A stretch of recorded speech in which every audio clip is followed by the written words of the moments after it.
The cold encounter. The night was colder than usual. Snowflakes fell slowly from the sky, covering the streets of New York City in white. People walked quickly, wrapped in warm jackets, trying to reach their homes. But not everyone had a home. Ethan sat alone in a dark alley between two tall buildings. His clothes were thin, his fingers numb. He had not eaten properly in 2 days. His lips were blue, and his body was shaking. He pulled a torn blanket tighter around himself, but it did nothing. Against the freezing wind, he looked at the street. Cars passed by. Nobody saw him. Nobody cared. His breath was like fog in the air. He whispered to himself, "Am I going to die tonight?" Just then, he heard something, a soft sound, like someone walking without shoes. He turned his head. There, in the shadows, stood a woman. She looked strange. Her skin was pale with a soft blue glow. Her eyes were big and silver, like they were holding stars inside them. Her hair was long and white, moving slowly as if it were underwater. She wore thin cloth around her shoulders. No coat, no shoes. But she didn't look cold. Ethan stared at her. "Are you real?"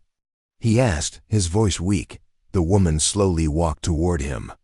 Her eyes were kind, but distant, like she didn't belong here.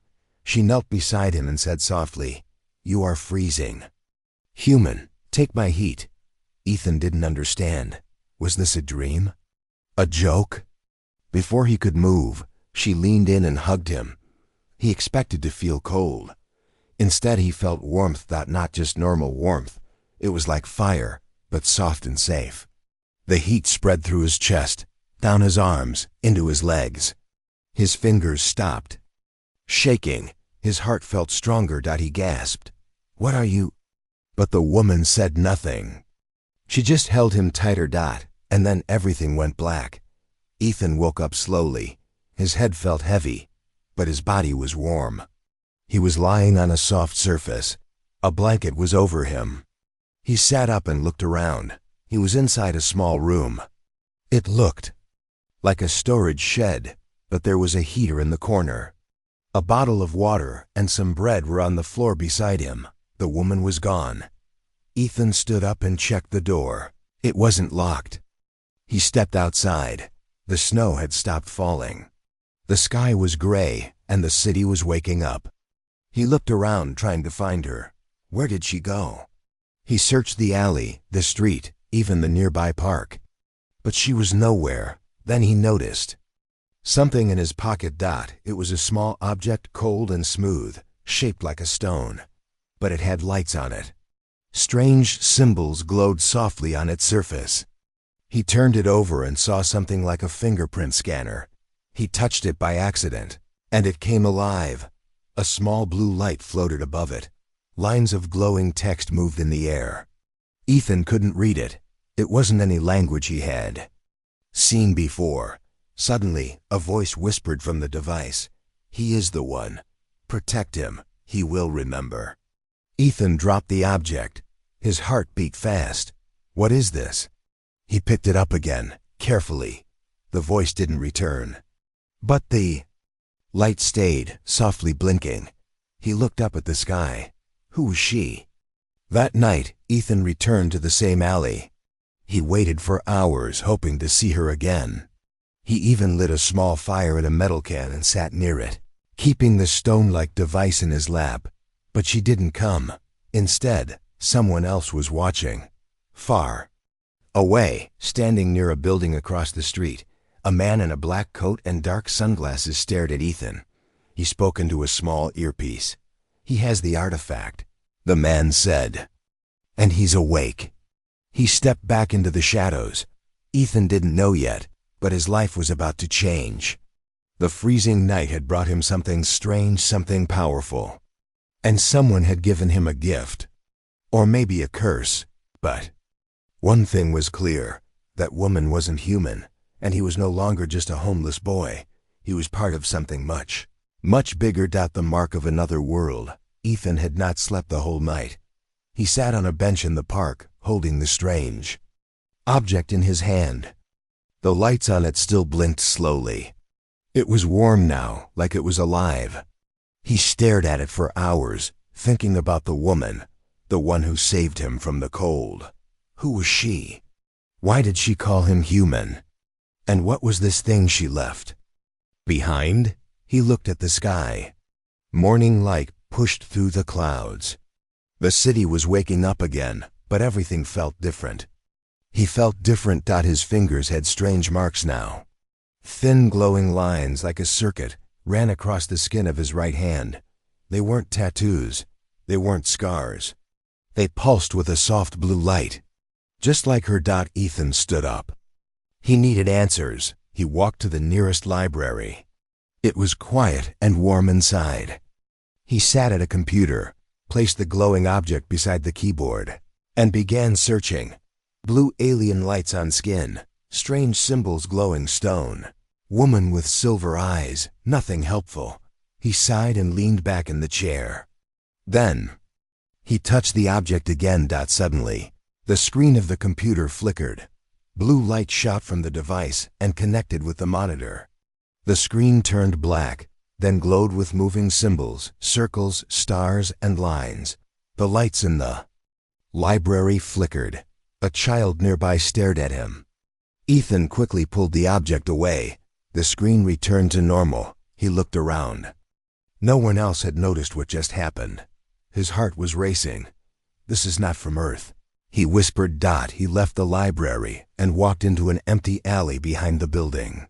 He held the object in both hands. Who are you? He said out loud. What do you want from me? The object responded. A soft voice, calm, female, not human, came from it. Ethan, hybrid marker detected. Memory lock breaking. His vision blurred. Suddenly, he wasn't in the alley anymore. He saw stars, planets, a giant ship flying above a purple ocean. And he saw her, the woman from last night, but she was younger. She was laughing. And next to her was a little boy. The boy looked just like Ethan. He gasped. Then the vision ended. He was back in the alley. He dropped the object. His hands were shaking. No, that can't be me, he said. But deep inside, something told him was real. At that moment, a voice came from behind him. You shouldn't be holding that. Ethan turned. A man stood there in a black coat and sunglasses. His face was serious, too calm. Who are you? Ethan asked. The man didn't answer. He looked at the device on the ground. Where did you get it? The man asked. Ethan took a step back. Why do you care? The man reached into his coat slowly. Give it to me, now. Ethan's eyes narrowed. He grabbed the object and turned to run. The man moved fast, too fast. He blocked the alley's exit. I don't want to hurt you, he said, but I will. Suddenly, a bright light exploded in front of them. Boom. The man was thrown back.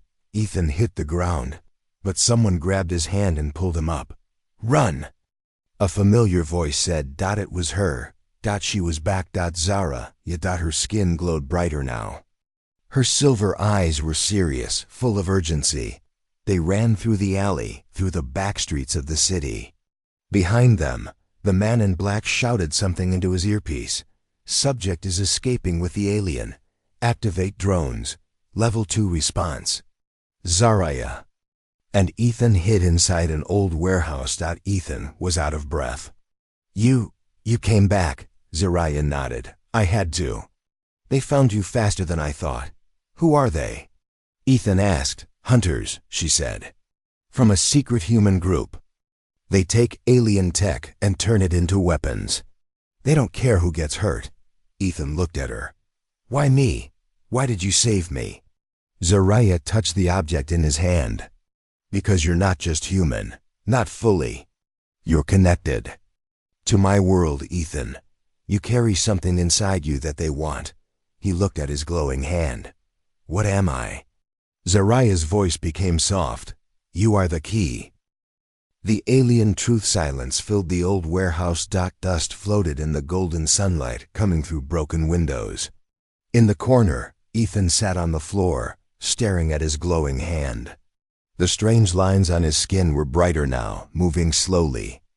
Like flowing rivers of light, Zariah stood nearby, watching him with sad eyes. Neither of them spoke for a long time. Finally, Ethan looked up. "Tell me the truth," he said. "All of it." Zariah walked toward him. Her steps were silent. She knelt down beside him and placed her hand over his. "You were never just human, Ethan," she said softly. "You were born on Earth. But part of your blood is not from this planet." He pulled his hand back. "That's not possible." "It is," she said. "And I know, because I was there when you were taken." His heart skipped. "Taken? What do you mean?" Zariah looked up at the cracked ceiling, remembering. "A long time ago, your mother joined a secret project. It was supposed to be about peace, about joining two worlds. Human scientists and my people worked together in secret. They believed the future needed someone who could walk in both worlds." Ethan's mouth was dry. "A hybrid," Zariah nodded. "You were the first, and the only one who survived."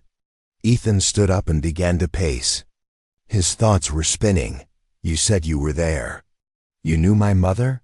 Zariah smiled faintly. "She was strong and kind. She trusted me.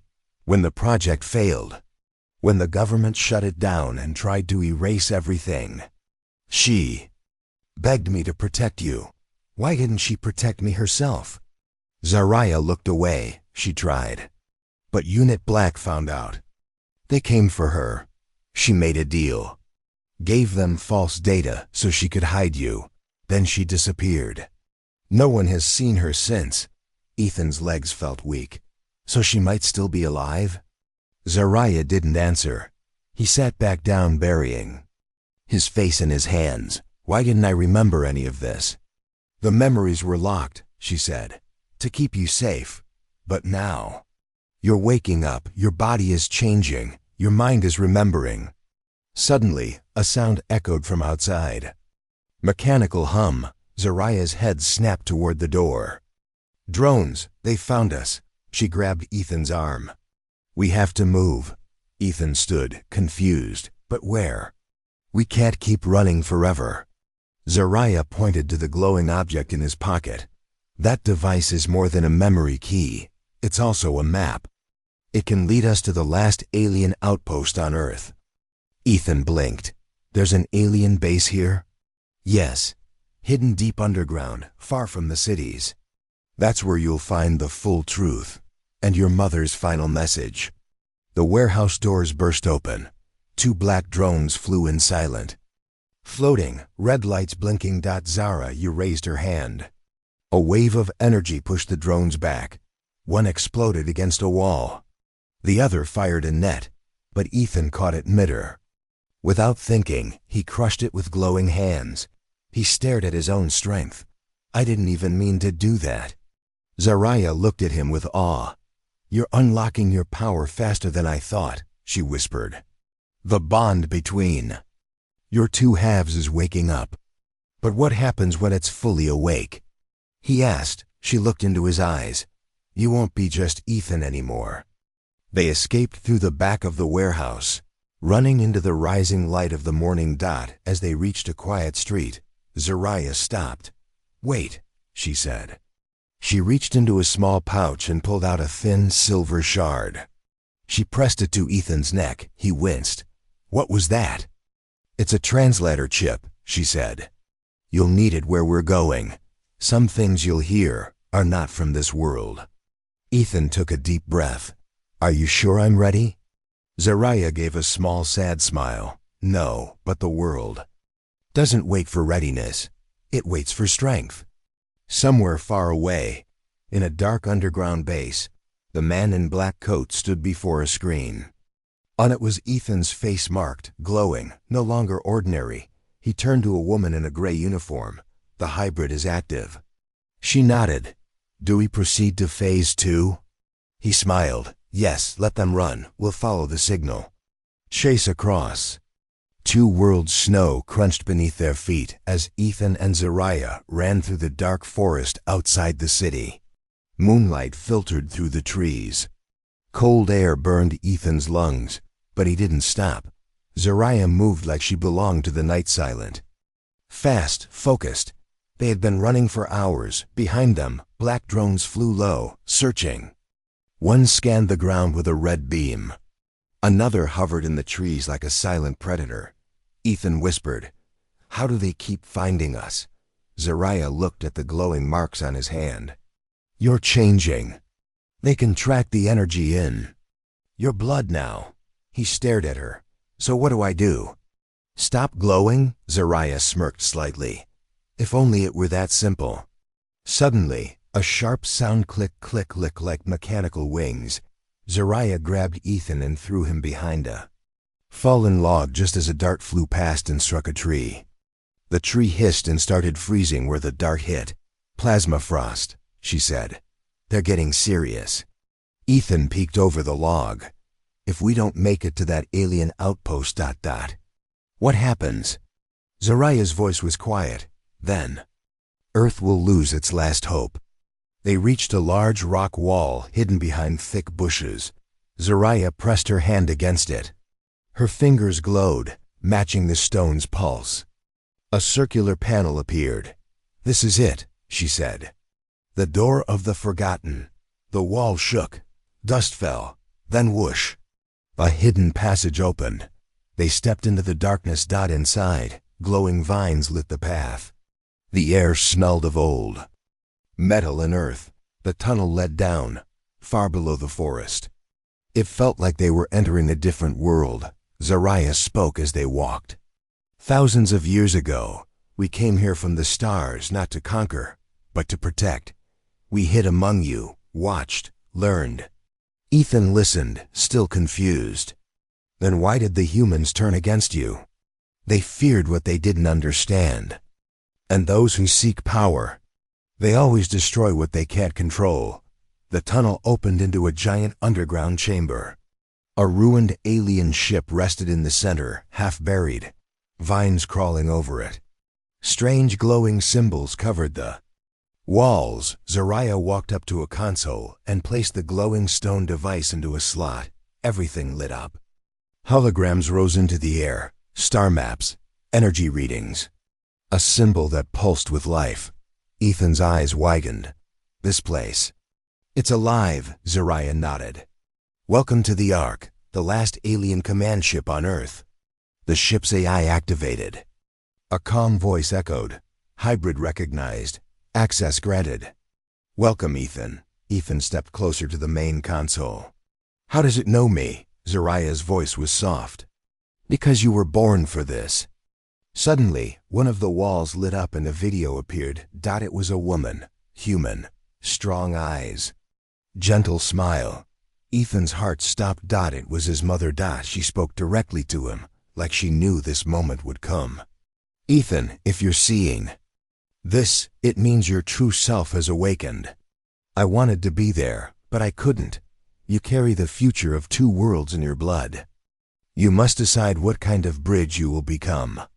One of peace or war." The message ended. Ethan's hands trembled. "I remember her," he whispered. "Her voice, her smell. She used to hum to me at night." Zariah placed a hand on his shoulder. "She gave up everything to keep you safe." Suddenly, alarms blared inside the ship. Intrusion detected. Outside the hidden entrance, the forest exploded in fire. Drones dropped from the sky. Black vans pulled up. Armed men in dark suits poured out, guns ready. Unit Black had arrived. Zariah ran to the console. "They're breaching the outer gate." "We have minutes." Ethan looked around. "What can we do?" Zariah's eyes burned with determination. "We fly." She pressed a button. The old ship shuddered. Lights flickered. Engines hummed. Dust fell from above. The Ark was waking up. "Ethan," she said, "this ship is bonded to your DNA. Only you can command it now." Ethan stepped to the center control. The lights grew stronger as he touched the panel. Outside, soldiers placed charges on the outer wall. Inside, the ship began to rise, dust swirling around it. Zariah shouted, "Hold on!" The rock ceiling cracked and burst open. With a roar, the Ark broke through the ground and shot into the sky. Drones followed. Gunfire lit up the night. Ethan held the controls, trying to stay steady. "I don't know what I'm doing." "You don't need to," Zariah shouted. "The ship knows you." Above the clouds, the drones caught up. One fired a missile. Ethan dodged barely. Too many of them. He shouted. Zariah looked at him. "Then we go higher." He stared. "How high?" She smiled. "Otherworld high." The Ark tilted upward and shot into the upper atmosphere. Stars appeared above them. Below, Earth became smaller and quiet. Ethan took a deep breath. He was no longer just a boy from the streets. He was the pilot of something ancient, something powerful. And the war was just beginning. The experiment far above Earth. The Ark floated in silence. The stars outside the window were cold and endless. Inside the ship, Ethan stood alone in a dim hallway. The walls whispered with soft energy like the ship was breathing. He touched the cold metal. It pulsed under his hand. "Why does this place feel like home?" He murmured. Zariah entered, carrying a glowing tablet. Her face was serious. "I unlocked the core memory bank," she said. "It has your full history, the truth." Ethan turned to her. "I already know I'm a hybrid." Zariah shook her head. "No, you don't know why you were made." She led him to a deep chamber inside the Ark, a room Ethan had never seen before. At the center stood a tall glass pillar filled with light. The room was full of echoes, old and heavy. Zariah placed the tablet on a console. A large hologram appeared. Timeline, files, recordings, all stamped with a human logo. Project Genesis Earth. Ethan's heart dropped. "I've seen that logo before. In my nightmares." Zariah nodded. "That's because they're not nightmares. They're memories." She activated the first file. A video played. A boy no older than 6 sat in a lab, wires on his arms. His eyes were scared, but quiet. It was Ethan. In the background, masked scientists observed. One of them whispered, "Increased neural testing. The hybrid seems stable for now." Another voice, "If this works, we control both species. One child, 2 worlds." Ethan stepped back. "They didn't make me to bring peace." Zariah lowered her eyes. "No, they made you to control." A second video played. This time, his mother appeared.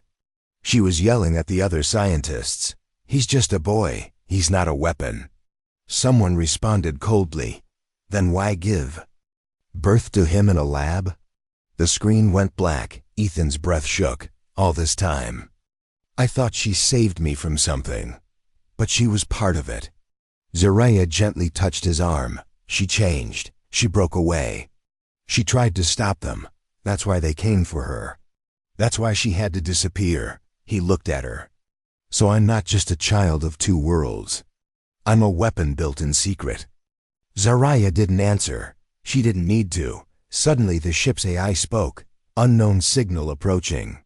Vessel identified. Unit Black Stealth Cruiser. Ethan rushed to the control room. The holographic map showed a ship rising fast from Earth's surface, black, sharp, and silent. "They followed us?" he said. "No," Zariah said darkly. "They lured us here." The Ark's defense shields powered up. Lasers blinked. Drones released. The screen showed the enemy ship locking onto them. Ethan gripped the control panel. No more running. He activated the defense system, but the ship's console blinked red. Primary defense control restricted. Hybrid authorization required. Full memory sync. Zariah looked at him. "The ship won't let you fight until you accept everything." Ethan hesitated. "You mean?" "I have to remember it all." She nodded. "Only then can you command what you are." He closed his eyes. "Let it come," he told himself. Pain, fear, lights, metal walls. A needle in his neck. His mother's voice. A song she used to hum when no one was watching. "Starlight Child, Born of flame, one world's sorrow, another's name. A blast, screams, fire, her face crying as she pushed him into a shuttle. And closed the hatch. Then silence. And then her voice. Live, Ethan, even if I don't. His eyes opened. The control panel glowed blue. The Ark spoke again. Memory sync complete. Commander confirmed. Zariah smiled. You did it. Ethan turned to the rising enemy ship. I'm done being a test subject. He placed both hands on the console. I'm taking control now. Outside the ship, the sky lit up. The Ark awakened. Alien symbols along its hull glowed bright. Plasma wings extended. Energy rippled around it like lightning. Ethan's voice was calm but strong. Let's show them what their experiment became. Inside the enemy cruiser, the man in the black coat stared at the screen. He remembers. His partner replied, then we're too late. The man smiled darkly. No, now, the real test begins. The final memory. Darkness. Then light. Soft. Golden and warm. Ethan stood in a memory, not fully awake, not fully asleep. He was inside a small room, familiar and forgotten. A child's room, shelves of books, a tiny blue blanket on a bed. A small music box played a lullaby in the corner. Walked forward, confused. Where am I?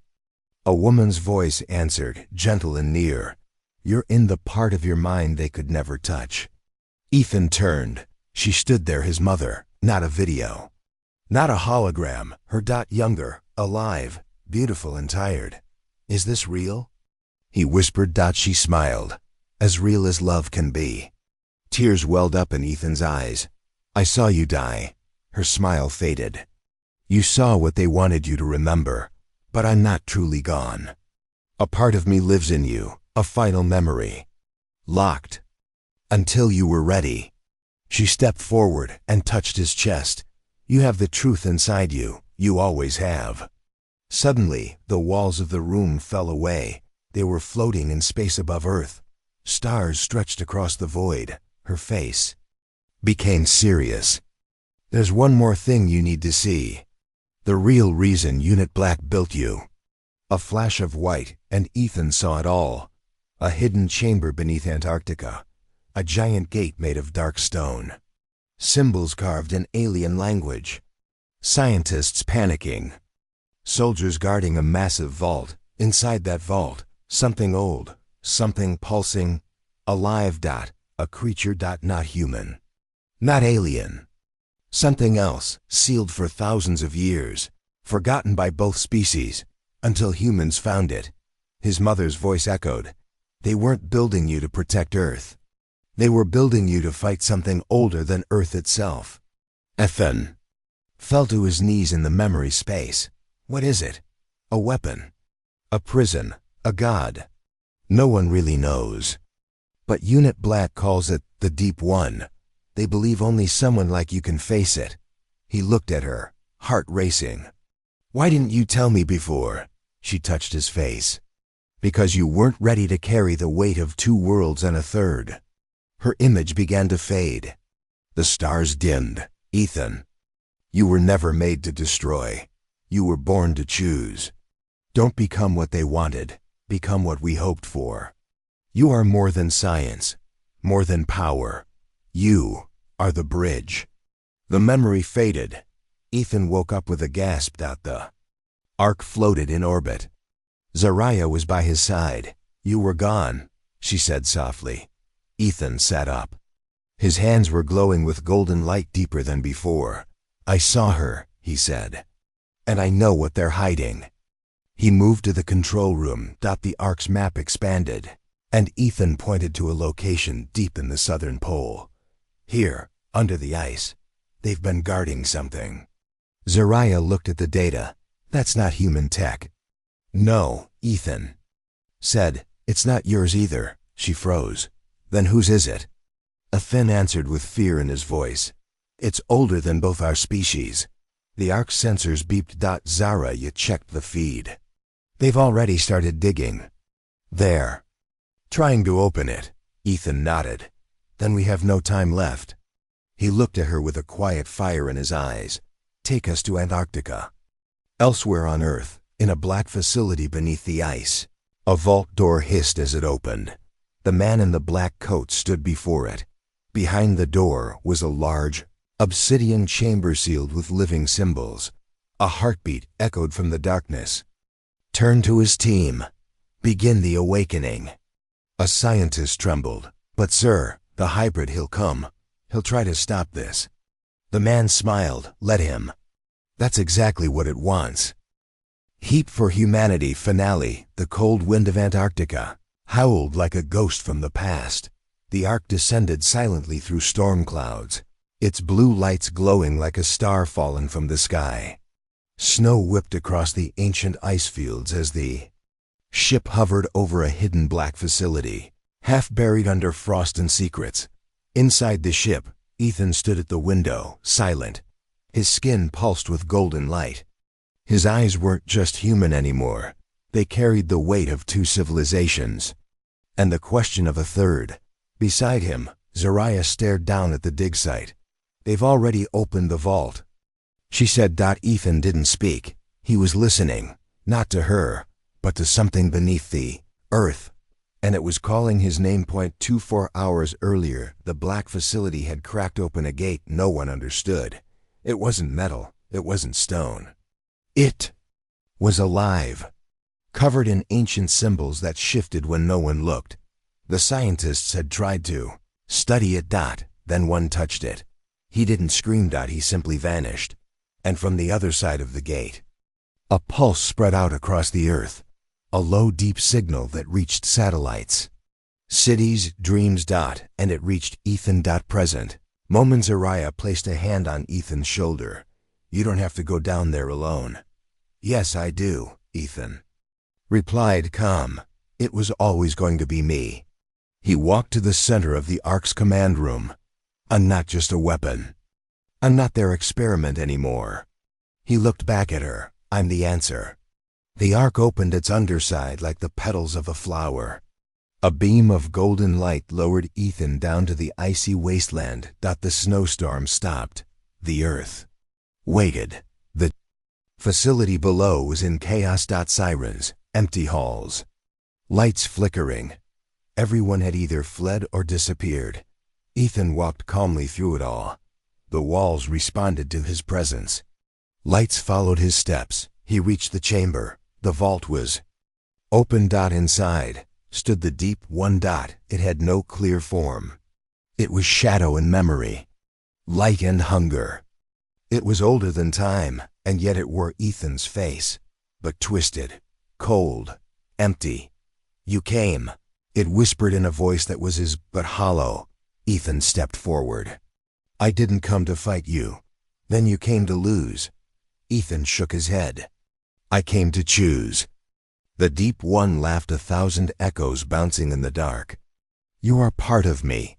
We are the same, created, forgotten, used, broken." Ethan stood tall. "But I made a choice. I chose to protect. You chose to consume. They will betray you," the deep one hissed, "just like they betrayed me." Ethan whispered, "Maybe they will. But I'll give them something you never had." "What?" "A chance." Then Ethan did something unexpected. He opened his arms. He stepped into the deep one's shadow. Zariah watched from the Ark, screaming into the combs. "Ethan, no." But he was calm. He remembered his mother's words. "You are more than power. You are the bridge." When he touched the deep one, heat exploded. Not fire. Compassion. Ethan gave it something it had never known. Understanding. And in that moment, the deep one broke. It let out a final roar, not of rage but pain. And then silence. Light filled the chamber. The darkness cracked like glass, and Ethan collapsed. Zariah found him lying at the center of the chamber, eyes closed, skin dim. She knelt beside him, tears on her glowing cheeks. "Please," she whispered. "You gave everything. Don't leave now." Ethan's hand moved. He opened his eyes, weak but alive. He smiled. "Cold, he whispered. She laughed through tears. Yes, he whispered back. Then take my heat.